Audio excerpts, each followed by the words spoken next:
Assalamualaikum warahmatullahi wabarakatuh. Bagaimana kabarnya anak-anak? Alhamdulillah. Kita patut bersyukur kepada Allah di saat sekarang ini masih dalam keadaan sehat walafiat. Alhamdulillah. Kali ini kita bertemu lagi di pelajaran MK Klasikal kelas 3 SD atau Pendidikan Al-Quran. Kita masuk ke pelajaran 4, yang mana sebelumnya kita menyelesaikan pelajaran 3 tentang pendalaman surah Al-Quraisy. Kita telah belajar cara membaca surah Al-Quraisy dan mengetahui arti berkata maupun arti berkalimat dari surah Al-Quraisy. Dan tentunya kalian juga sudah hafal surah Al-Quraisy. Kali ini kita melanjutkan pelajaran 4, mengenal tanda baca sukun. Yang kita pelajari di video kali ini ada 2. Pertama, pengertian tanda baca sukun. Yang kedua, mengenal tanda baca sukun. Yang ada di halaman 93 sampai dengan 94. Nah, diharapkan dalam pembelajaran kali ini kalian dapat mengetahui maupun memahami apa itu tanda baca sukun, baik dalam pengertian bahasa maupun dalam pengertian istilah. Jadi dihafal ya, pengertian tanda sukun menurut bahasa dan menurut istilah. Itu yang pertama. Yang kedua, kalian dapat mengenali apa itu tanda baca sukun. Baiklah, kita langsung saja mempelajarinya. Pengertian tanda baca sukun. Sini ada 2 pengertian, secara bahasa dan secara istilah.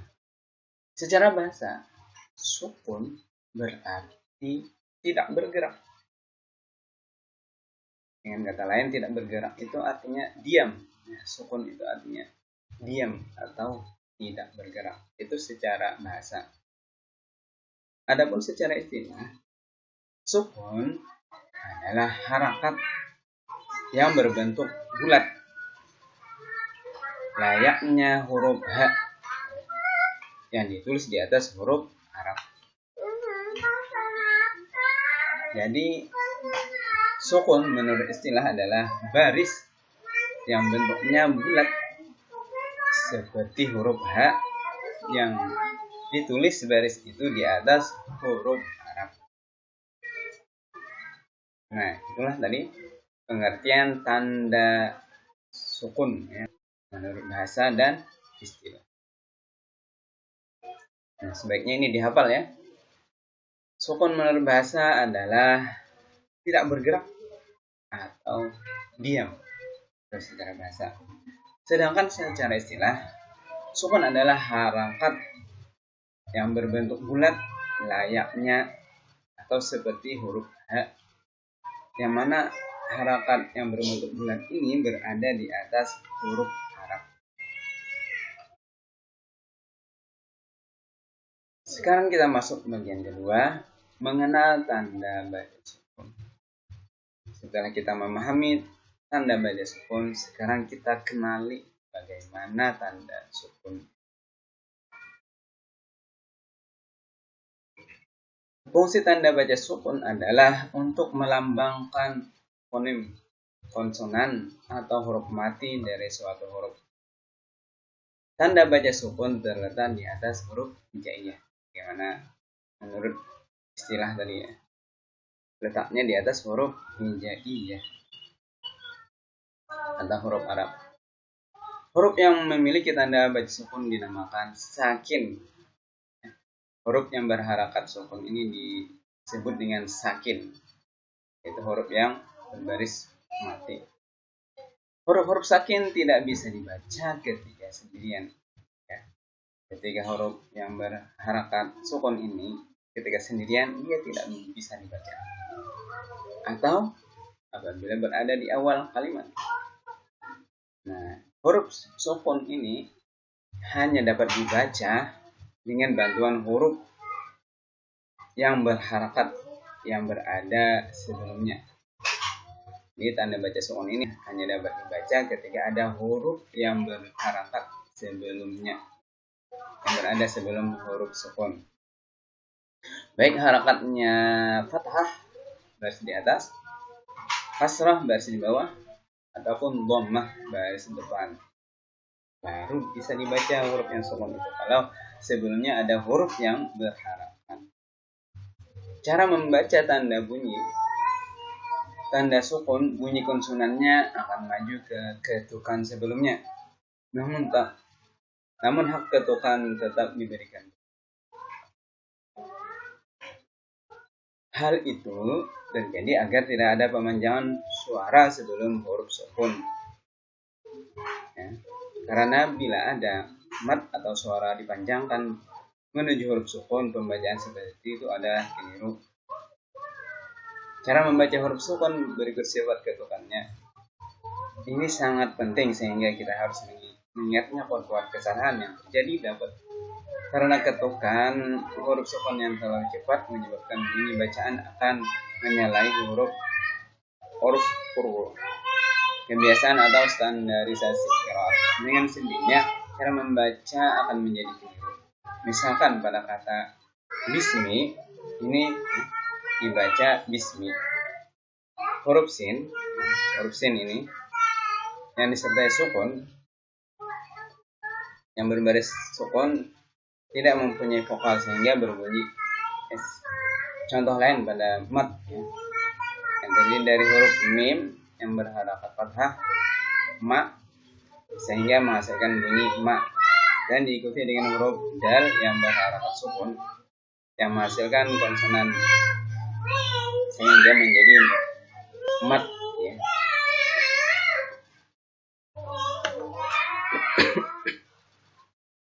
Berikut huruf-huruf hijaiyah yang bertanda baca sukun. Ini nomornya, ini nama hurufnya, ini latinnya dari nama huruf ya. Diberi tanda sukun begini tandanya.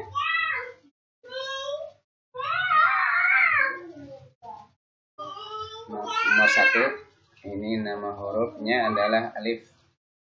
Diberi tanda sukun. Nah, di atasnya. Ini tanda sukunnya. Tidak dilambangkan. Kemudian yang kedua, ba. Huruf hijaiyahnya seperti ini bentuknya. Namanya adalah ba. Diberi tanda sukun seperti ini. Kemudian huruf latinnya huruf D. Yang ketiga, seperti ini hurufnya. Namanya adalah ta. Nama hurufnya ta. Diberi tanda sukun begini. Kemudian lambang dalam Latin P.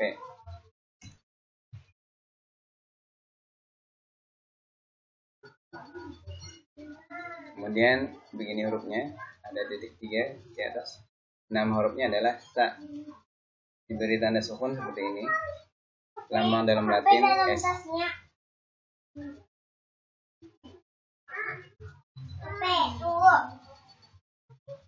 Biasanya ada ta sini ya. TS.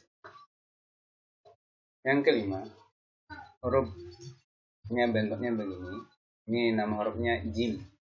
Diberi tanda sukun dalam Latin G. Begini hurufnya yang keenam. Namanya adalah H. Diberi tanda sukun seperti ini. Lambang dalam Latin H.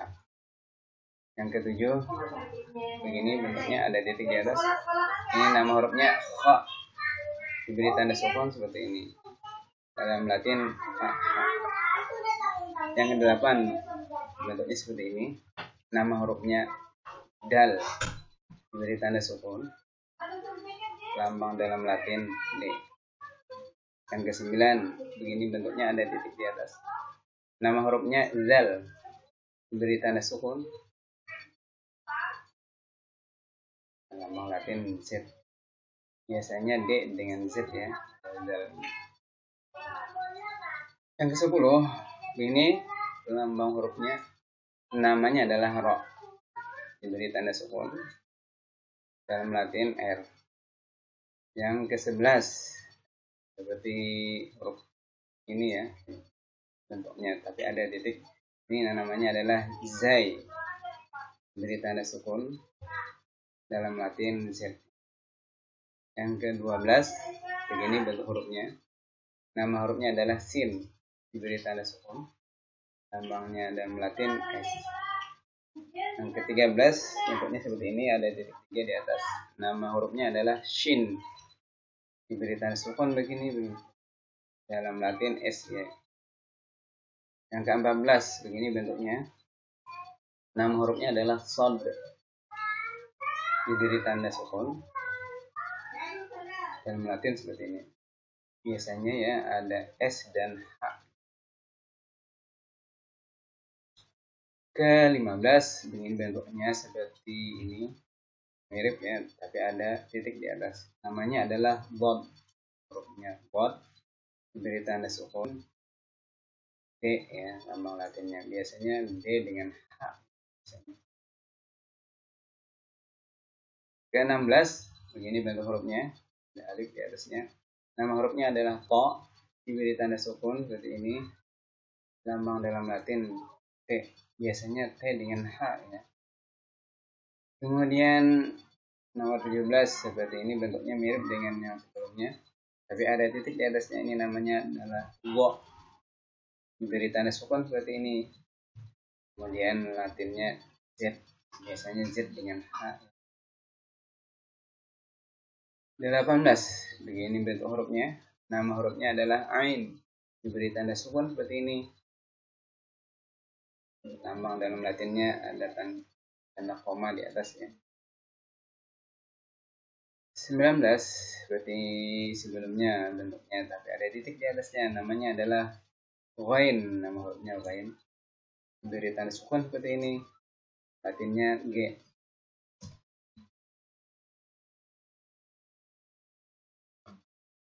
20, bentuknya seperti ini, mirip juga. Ada titik di atas. Nama hurufnya adalah Fa, diberi tanda sukun seperti ini. Lambang Latinnya F. 21, mirip dengan Nun ya, tapi ada titik 2 di atas. Ini nama hurufnya adalah Qaf, bisa juga disebut dengan Qaf besar, diberi tanda sukun seperti ini. Dalam Latin bentuknya Q. Nomor 22, begini bentuk hurufnya, ada hamzah di atasnya. Ini disebut dengan kaf, kaf kecil disebut. Bisa juga kaf kecil, diberi tanda sukun seperti ini. Dalam Latin K. Nomor 23, begini bentuk hurufnya. Ini kombinasi dari alif dengan nun. Ini alifnya, ini nun. Ini nama hurufnya adalah Lam, diberi tanda sukun seperti ini. Dalam Latin L. Nomor 24, bentuk hurufnya seperti ini. Namanya adalah Mim, nama hurufnya Mim, diberi tanda sukun seperti ini. Dalam Latin M. 25, bentuk hurufnya seperti ini, ada titik di atas, satu titik. Nama hurufnya adalah Nun, diberi tanda sukun seperti ini. Dalam Latin N. 26, bentuk hurufnya seperti ini, namanya adalah Waw, diberi tanda sukun seperti ini. Lambang dalam Latin W. 27, nah ini mirip dengan tanda sukunnya huruf. Ini nama hurufnya adalah H, diberi tanda sukun seperti ini. Nah, mirip dengan tanda sukun ya hurufnya, tapi tanda sukun lebih kecil. Dalam Latin ini H. 28, bentuknya seperti ini. Nama hurufnya ini adalah Hamzah, diberi tanda sukun seperti ini. Dalam Latin ada koma ya. 29, yang terakhir, bentuknya seperti ini. Ada titik 2 di bawah. Ini nama hurufnya adalah Ya, diberi tanda sukun seperti ini. Dalam Latin bentuknya Y. Nah, itulah tadi pelajaran kita kali ini tentang mengenal tanda baca sukun. Kita telah belajar pengertian tanda sukun menurut bahasa dan menurut istilah. Dan kita juga telah mengenal tanda baca sukun dari huruf-huruf hijaiyah. Semoga pelajaran kali ini dapat dipahami dan bermanfaat. Terima kasih atas perhatian. Wassalamualaikum warahmatullahi wabarakatuh.